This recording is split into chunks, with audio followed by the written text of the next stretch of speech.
Hello मेरे दोस्तों, hello मेरे फ्रेंड। आप लोग कैसे होंगे? आशा है कि आप लोग स्वस्थ होंगे, मस्त होंगे और अपने पढ़ाई में व्यस्त होंगे। तो जैसे कि आप लोगों को आज हम बताने वाले हैं कि बिहार बोर्ड 2027 के लिए हिंदी विषय का संपूर्ण चैप्टर का एनालिसिस किया गया है, जिसमें बुक हिंदी वर्णिका और गोधली शामिल है। तो आज हम आप लोगों को बताना चाहेंगे कि आखिर किस चैप्टर से कितना का सवाल पूछा जाता है, कौन सा चैप्टर का क्या वेटेज है। आपको संपूर्ण जानकारी पूरा डिटेल से बताया जाएगा। तो आप लोग देखते रहिए, चलते हैं आगे। जैसे कि आप लोग देख रहे होंगे यहाँ पर बिहार बोर्ड 2027 हिंदी विषय कंप्लीट सिलेबस, जिसमें हम आप लोग गंधखंड के बारे में बात करेंगे, पदखंड के बारे में बात करेंगे और इसका किताब वर्णिका है और गोधुली है। इसका किताब कौन सा वर्णिका है, गोधुली है। उसके बाद फिर आपको लास्ट में हम ग्रामर के बारे में बात करेंगे। तो चलते हैं आगे देखते हैं। यहाँ पर आपको दिया गया है कि बिहार बोर्ड 2027 परीक्षा पैटर्न ओवरी, यानी कि परीक्षा पैटर्न से संबंधित ये वीडियो है और ये आपको पूरा डिटेल दिया गया है। तो आपको हम बताना चाहेंगे कि कुल अंक जो है 100 पूछा जाता है, जिसमें 80 यानी रिटेन रहता है, बाकी इंटरनल 20 है ना। आपको समय 3 घंटे दिया जाता है। खंड का में जो होता है 40 अंक गद्य से पूछा जाता है और बाकी खंड खा में 25 अंक पद खंड से और व्याकरण से 15 अंक पूछे जाते हैं। आप लोग जोड़ करके देख लीजिएगा कितना हो गया है। उसके बाद प्रश्न के प्रकार कौन से होते हैं, हम आपको बता दें कि प्रश्न के प्रकार कौन से होते हैं, यानी किस टाइप का प्रश्न पूछा जाता है। तो MCQ प्रश्न पूछा जाता है, लघुत्तरीय प्रश्न पूछा जाता है, दीर्घोत्तरीय प्रश्न पूछा जाता है और ऐसे पद अनुबंध लिखने के लिए रहता है। तो जिसमें हम आप लोग को बता दें कि इसमें जो होता है, इसमें आप लोग बता दें कि ऑब्जेक्टिव जो होता है, इसमें हम लोग को बता दें कि ऑब्जेक्टिव 20 अंक और 1 अंक, उसके बाद कुल अंक यानी कि सब मिला करके 20 अंक पूछा जाता है। उसके बाद शॉर्ट आंसर से 5 अंक, उसके बाद सब मिला करके 15 अंक शॉर्ट आंसर से पूछा जाता है। दीर्घोत्तरीय से 25, बाकी 20 अंक पूछा जाता है। इससे आपको 3 से 4 को दिया रहेगा, उसमें एगो बनाना रहता है। उसके बाद आगे बात करते हैं गोधुली भाग 2 गद्यखंड, क्या हुआ लिखा हुआ गद्यखंड। इसमें पहला चैप्टर कौन सा है, तो इसमें पहला चैप्टर है श्रम विभाजन और जाति प्रथा, है ना, जो कि मोस्ट इम्पोर्टेंट चैप्टर है board exam, Bihar board exam, BSc board exam के लिए मोस्ट इम्पोर्टेंट चैप्टर है। अगला चैप्टर क्या है, विष का दांत है। इससे भी क्वेश्चन पूछा जाता है, बट इससे ये ज़्यादा महत्वपूर्ण है। उसके बाद देखते हैं कि भारत से हम क्या सीखें, ये भी चैप्टर है, ये भी महत्वपूर्ण चैप्टर, इससे भी पूछा जाता है।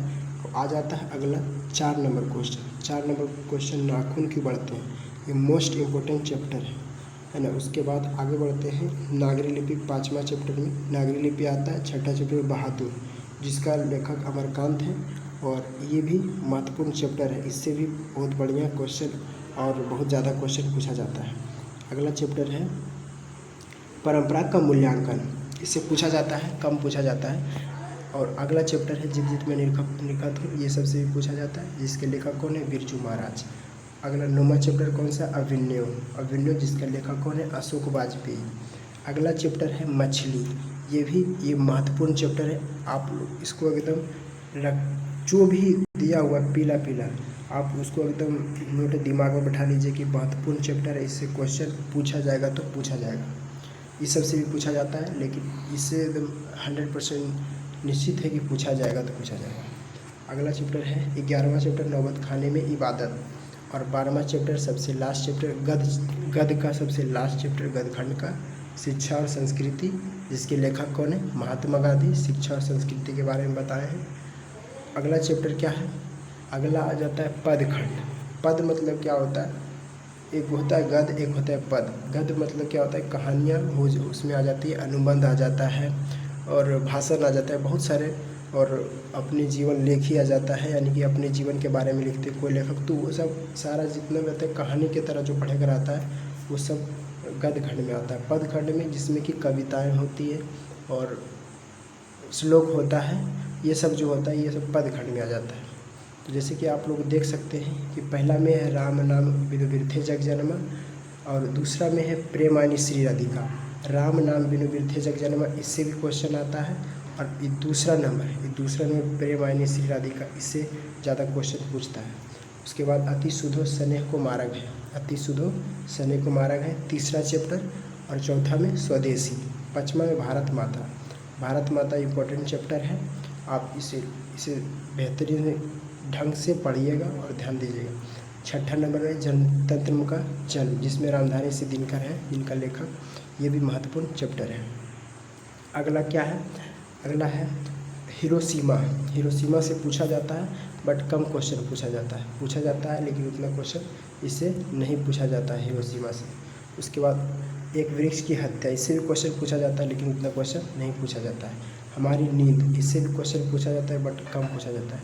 अब अगला चैप्टर ये देखिए, ये डबल टिक वाला अक्षर ज्ञान, जिसका लेखक अनामिका है, वो ये जो है महत्वपूर्ण चैप्टर है, इससे ज़्यादा क्वेश्चन पूछा जाता है। फिर 11वां चैप्टर होता है लौट कर आऊँगा फिर, जो कि जीवानंद दास इनके लेखक हैं इस चैप्टर के। उसके बाद मेरे बिना तुम प्रभु, ये सबसे उतना नहीं पूछा जाता है। अगला देखते हैं। अब आ जाते हैं किताब 2 में, जिसका नाम क्या है? वर्णिका, जिसका नाम क्या है?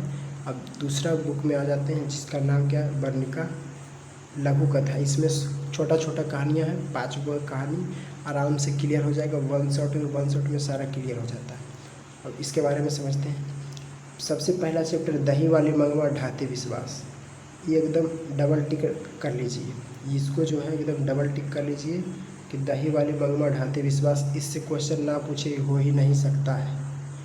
अगला क्या आता है? अगला आ जाता है माँ, पूछता है, इससे भी क्वेश्चन पूछता है, कम बेसिक पूछता है। नगर, उसके बाद आ जाता है 5वां चैप्टर धरती क्यों घूमते हैं, धरती क्यों कब तक घूमेगी, ये 5वां चैप्टर है। और उसके बाद आप लोग 2 को जो बताए ऊपर, ढाते विश्वास और दही वाली मंगवा, ये तीनों एकदम पूरा हर एक ऑब्जेक्टिव, हर एक चीज़ क्लियर रहना चाहिए। बाकी हल्का फल्का अगर माँ नगर का अगर रहेगा क्लियर तो आप इसमें पूरा से पूरा नंबर उठा सकते हैं। अगला चलते हैं। अगला क्या है? अगला आते हैं व्याकरण ग्रामर टॉपिक्स, यानी मार्क्स ऑफ फ्रीक्वेंसी, यानी कि व्याकरण में समझते हैं मार्क्स का कि कितना से कितना पूछा जाता है। संधि में हम संधि का बात करते हैं। सबसे पहले संधि में जो है व्याकरण का एक टॉपिक है जिसमें 3 से 5 सवाल पूछे जाते हैं। 95% विश्वास है कि पूछा जाएगा, 95% इसका आशा कि पूछा जाएगा। और दूसरा में आ जाता है समास से भी 90% है कि पूछा जाएगा। ये 3 से 5 सवाल पूछे जाते हैं, 3 से 5 नंबर हर साल पूछे जाते हैं। और 3 ये जो होता है 3 अंक उपसर्ग प्रत्यय से, ये बहुत आसान है, ये बहुत आसान सा टॉपिक है। इससे 3 नंबर पूछा जाता है, अक्सर हमेशा पूछा जाता है। मुहावरे लोकोक्तियाँ, इससे 3 से 5 नंबर आते हैं। इससे ये पूछ भी सकता है, नहीं 88% इसका विश्वास है, लेकिन हाँ पूछा जाता है, कम बेसी पूछा जाता है। उसके बाद वाक्य परिवर्तन, उसके बाद क्या रहता है? वाक्य परिवर्तन। जब हम पढ़ाएंगे तो उसके बाद हम बताएंगे कि वाक्य परिवर्तन क्या होता है। इससे कम चांस ही होता है पूछने का, 70% इसका है। इसको 90% तो नहीं बता सकते हैं, लेकिन 70% है इसका पूछा जाता है। अगला होता है अनेकार्थी शब्द। अनेकार्थी शब्द का मतलब क्या होता है? यानी कि अनेक शब्द, यानी एक शब्द के अनेक शब्द, उसे हम क्या कहते हैं? अनेकार्थी शब्द कहते हैं। इससे भी 3 नंबर पूछा जाता है। अपठित गद्यांश। फिर अगला देखते हैं कि 5 हर साल अपठित गद्यांश से पूछा जाता है। आपको दिया रहेगा गद्यांश, उससे आपको क्वेश्चन दिया रहेगा, क्वेश्चन से का सवाल देना है, यानी कि उस गद्यांश से ही आपको क्वेश्चन का जवाब देना है। तो ये तो 2 रहता है, यानी कि 5 10 सवाल 2 ठो रहता है, यानी 2 गद्यांश रहता है, उसमें 10 नंबर आप आराम से उठा सकते हैं। और यहाँ पर अगला आ जाता है निबंध लेखन क्या होता है? तो निबंध लिखना रहता है, या तो प्रधानाध्यापक के पास पत्र, या तो अपने पिता के पास, या तो अपने मित्र के पास पत्र। इसमें आप आराम से 5 में उठा सकते हैं, इसमें कोई दिक्कत नहीं होने वाली है, जब अगर बढ़िया से आप लिखना सीख जाइएगा तब। अगला देखते हैं कि आगे क्या है। आगे क्या कह रहा है? आगे कह रहा है कि सबसे ज़्यादा बार पूछे जाने वाला सवाल, टॉप क्वेश्चन, सबसे ज़्यादा बार पूछे जाने वाला टॉप क्वेश्चन, सबसे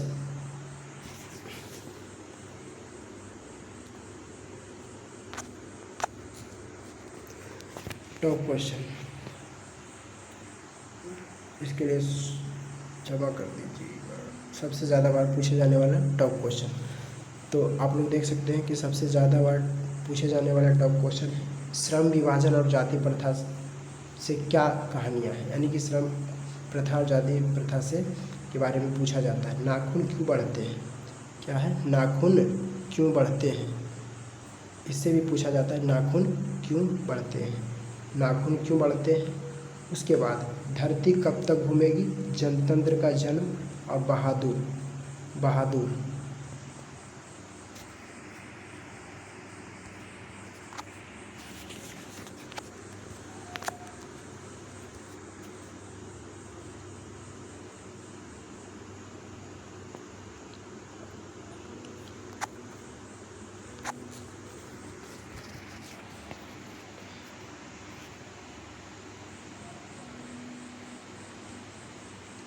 हाँ, अगला क्या देख रहे हैं, क्या बता रहे थे कि कब तक वो धरती कब तक घूमेगी, जनतंत्र का जन्म, बहादुर, है ना। उसके बाद ढाते विश्वास, उसके बाद मछली।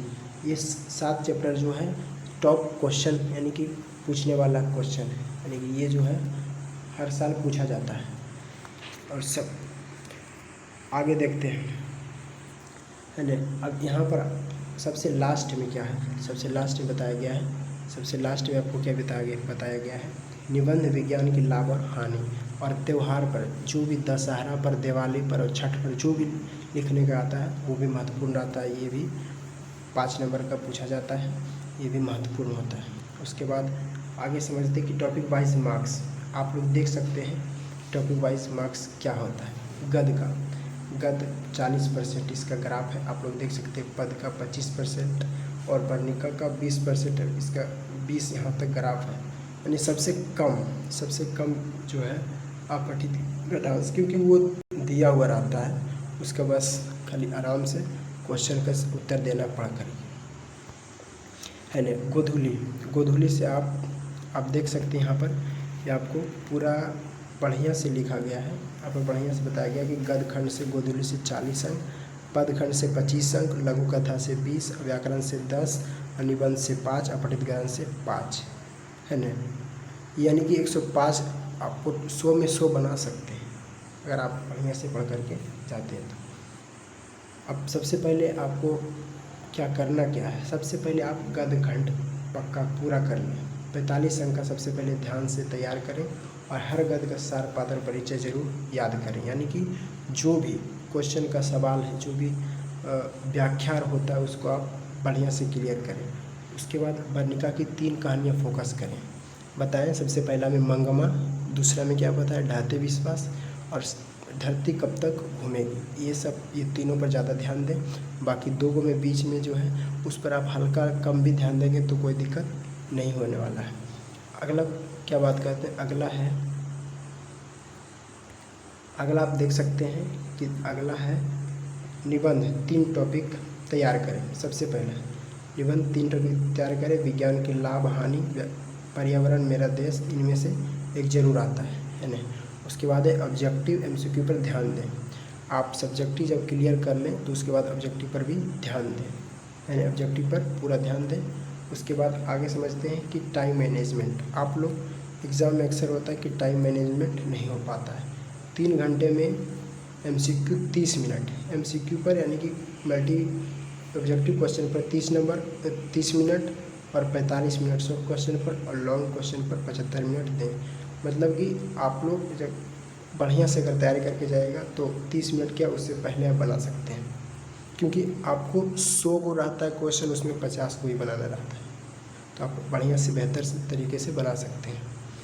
अब क्या करना है कि उत्तर लिखने का तरीका, ये सब तो आप जानते हैं कि सबसे पहले क्या होता है उत्तर लिखने का तरीका। आप भूमिका पहले करते हैं, उसके बाद उसका मुख्य बात, उसके बाद उदाहरण, उसके बाद निष्कर्ष, यानी कि जब निबंध लिखते हैं तब ये हम चीज़ें अपनाते हैं। इस फॉर्मेट में अगर आप लिखते हैं तो 100% आपको पूरा से पूरा मार्क्स दिया जाएगा। आगे बात करते हैं ऑब्जेक्टिव पर ध्यान देना। आप ऑब्जेक्टिव पर भी ध्यान देते रहिएगा, ऑब्जेक्टिव भी महत्वपूर्ण है। उसके बाद वर्णिका की 3 कहानियाँ फोकस करें। ये तो आप लोगों को बता दी है कि वर्णिका की 3 कहानियों को फोकस करना है। तो आप लोग अगर बढ़िया से सब्जेक्टिव अगर बढ़िया से पढ़ करके जाएंगे तो ऑब्जेक्टिव आराम से बन जाएगा। ऑब्जेक्टिव पर ध्यान दीजिएगा तो और मजबूत हो जाएगा। तो आगे बात करते हैं कि हाई प्रायोरिटी यानी कि सबसे ज़्यादा प्रायोरिटी वाला चैप्टर, नाखून क्यों बढ़ते हैं, सबसे ज़्यादा 40+ अंक। श्रम विभाजन, जाति प्रथा, उसके बाद बहादुर, उसके बाद मछली, उसके बाद धरती कब तक घूमेगी, जनतंत्र का जन्म। मीडियम प्रायोरिटी वाला यानी कि मीडियम वाला जो है, विश्व के दांत, भारत से हम क्या सीखे, ढाते विश्वास, दही वाली मंगमा, अक्षर ज्ञान, भारत। ये 25+ अंक इससे ये सबको पढ़ करके पा सकते हैं। उसके बाद 15 अंक संधि अनिवार्य, समास भी मुहावरे 5 को तैयार कर लें। उसके बाद अपठित गद्यांश, उसके बाद निबंध 3 टॉपिक्स, उपसर्ग पते, इतना सारा क्लियर करके जाएं। आप 100 में 100 मार्क्स ला सकते हैं। बट आपका राइटिंग बढ़िया होना चाहिए। आप सुंदर सुंदर सजा कर लिखेंगे उसके बाद ही। तो आज तक के लिए यही रहते हैं। हमारे चैनल का नाम विद्यांतरा है।